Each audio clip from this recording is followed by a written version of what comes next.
Je suis Pauline Ndiaye, je suis sénégalaise. Je travaille à Indapronat depuis 2007 et je suis chargée de projet concernant des programmes en relation avec les femmes ou avec le genre.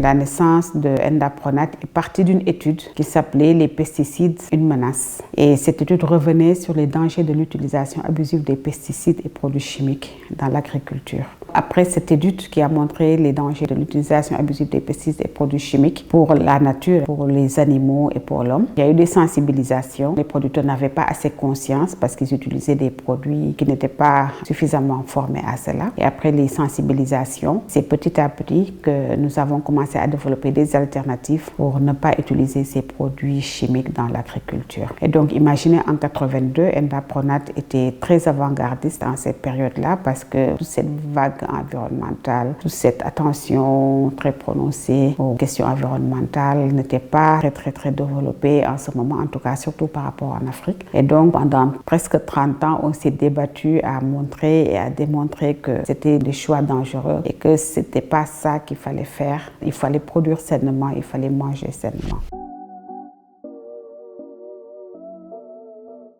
Autour de cette problématique de production saine, d'autres problématiques se sont greffées, notamment la question du foncier, parce que qui dit agriculture parle nécessairement du foncier. Également la question des marchés, donc de la production. Et là, à cause de la dégradation de l'environnement, la dégradation avancée des sols, des ressources, de plus en plus, on travaille également sur ces questions de gestion durable des ressources naturelles. Et donc ça, c'est les principales thématiques, bien sûr, avec les questions de genre. Mais également, Indapronat, c'est toute une dynamique avec la société civile pour travailler, porter le plaidoyer autour de ces questions phares qui nous préoccupent, à savoir les questions foncières, les questions de gestion durable des ressources naturelles.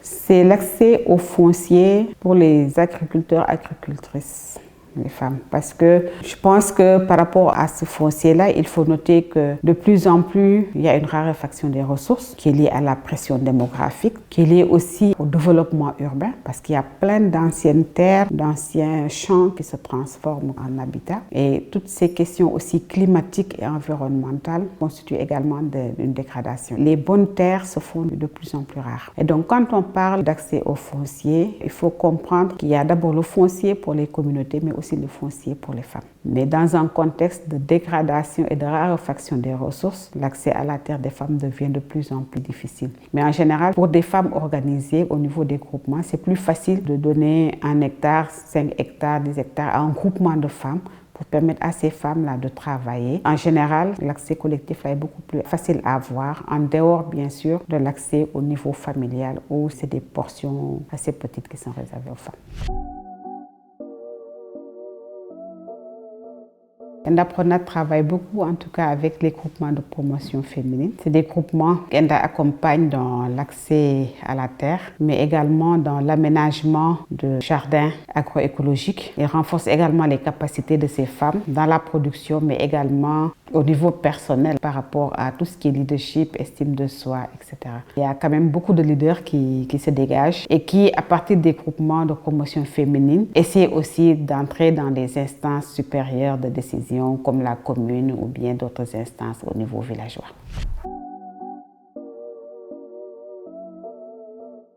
Donc, comme je disais tout à l'heure, Indapronat est créé depuis 1982 et travaille avec une diversité de partenaires. Parmi les partenaires, il y a le Monde selon les femmes, dont nous avons commencé la collaboration autour de 2008. Et donc, depuis 2008, il y a eu plusieurs programmes qui renforcent ce qu'on est en train de faire sur le terrain autour de l'agroécologie, autour de la gestion des ressources, autour du leadership des femmes, autour de l'accès aux instances de décision. Une des interventions intéressantes avec le Monde selon les femmes, c'est le travail travail qu'on fait avec les communes, qui sont des gouvernances au niveau local et où nous accompagnons les femmes à y accéder à travers des renforcements de capacités, mais surtout à pouvoir faire leurs revendications dans ces communes par rapport à des problèmes ou des difficultés ou en tout cas des ambitions qui concernent les femmes. Et donc, ça va être de mettre sur la table des revendications qui sont portées par ces femmes élues. Et donc, au-delà de ces revendications au niveau des communes, il y a également donc toutes ces revendications avec la DTS, avec les CRAFS, où nous voulons que la position en tout cas des femmes puisse être portée, posée et débattue.